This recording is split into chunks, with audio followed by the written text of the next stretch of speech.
सभी प्रभु प्रेमियों को मेरा प्यार भरा राधे राधे। आज हम इस वीडियो में बहुत पवित्र पावन जग प्रसिद्ध भाई दूज के विषय में हम चर्चा करेंगे।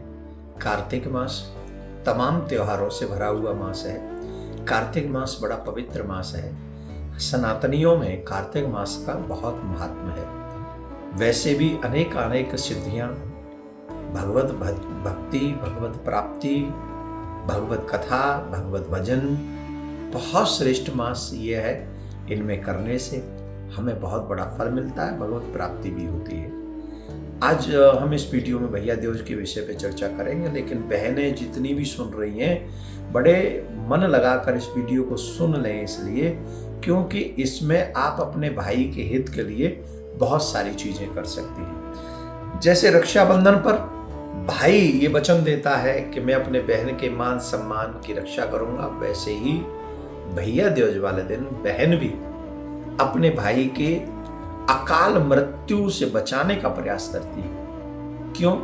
बहन के लिए स्त्री जीवन में 2-3 चीजें बहुत महत्वपूर्ण है। एक पिता, एक पुत्र, एक पति, और इन सब से बहुत क्लोज होता है मेरे विचार से। पुत्र से तो ज्यादा हम नहीं कह सकते, पर हाँ भाई भी बहुत क्लोज बहन के होता है। तो इसलिए जैसे माताएं बहन अपने पति के लिए करवा चौथ का व्रत करती हैं, जैसे अहोई अष्टमी का व्रत अपने पुत्र के लिए करती हैं, वैसे ही बहनें अपने भाई के लिए भी व्रत करती हैं। तो व्रत तो नहीं, भैया दूज पे तो नहीं, पर हाँ प्रार्थना अवश्य हम लोग कर सकते हैं। तो इसमें हम बात बता रहे हैं कि एक बार कार्तिक शुक्ल द्वितीया के दिन यमराज अपनी बहन यमुना के घर अचानक से जा पहुंचे थे, और अपने बहन के घर जाते समय यमराज ने नरक में निवास करने वाले जीवों को मुक्त कर दिया था। कि लगता है ना कि चलो कुछ अच्छा कार्य कर लेते हैं, तो वैसे ही यमराज ने नरक में उस समय कुछ लोग होंगे उनको निकाल दिया, और वो निकाल कर उन्हें नरक से बाहर करके मुक्त करके चले गए। बहन यमुना ने अपने भाई को आया हुआ देखकर और इतना सत्कर्म करते हुए, क्योंकि नरक में तो यातनाएं मिलती है ना, मनुष्य दुखी होता है, उन दुखों से मुक्ति दिलाकर अपने भाई को अपने घर पे आता हुआ देखा। बहुत प्रसन्न हुई, और उन्होंने 56 भोग 3600 व्यंजन बनाकर अपने भाई का सत्कार किया और उन्हें भोजन कराया।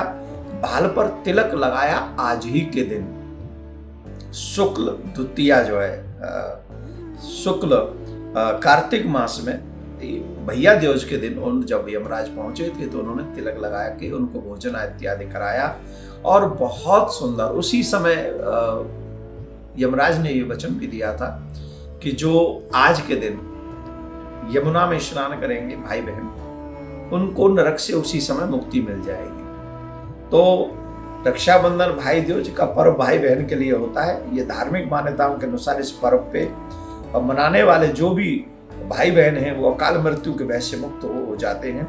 बहन अपने भाई के सुख और समृद्धि के लिए कामना करती है। इस बार भैया दूज 15 नवंबर को है, और तिलक लगाने का मुहूर्त भी हम आपको बताएंगे। उससे पहले आप एक और बात सुन लें। भाई दूज के दिन भाई बहन को पवित्र नदी यमुना में स्नान करना चाहिए। इसमें दोनों के जीवन की खुशहाली बनी रहती है और लंबी उम्र का वरदान मिलता है। साथ ही इस दिन संध्या काल में बहुत इंपॉर्टेंट उपाय बता रहा हूं मैं आपको, ये उपाय बड़े ध्यान से सुन लें। संध्या काल के समय चौखट पे, देहरी पे यमराज के नाम का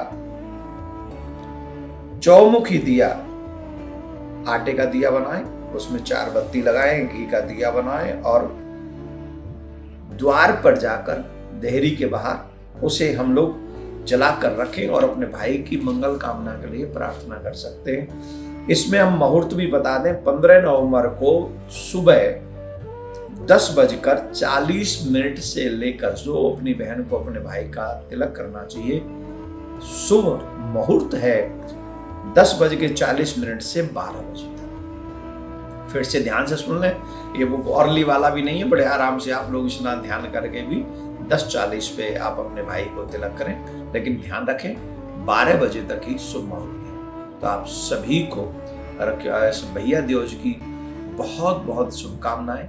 मैं भगवान से प्रार्थना करता हूँ जितने भी भैया बहन हैं सनातनी, यमराज के बंधन से, यमराज के कष्टों से, नरकों के कष्टों से उनको मुक्ति मिले, और आप हमेशा अपने परिवार में वो भाई बहन वाली रोल चोल बनाए रखें, क्योंकि भाई के बिना बहन का जीवन शून्य है और बहन के बिना भाई का भी जीवन शून्य है। दोनों ही ये जो संबंध है, हम बचपन से साथ में बड़े होते हैं, खेलते कूदते लड़ते झगड़ते सब कुछ होता है, लेकिन भाई की जगह कोई नहीं ले सकता, बहन की जगह भी कोई नहीं ले सकता। तो आप सबको बहुत बहुत शुभकामनाएं, बहुत बहुत बधाई।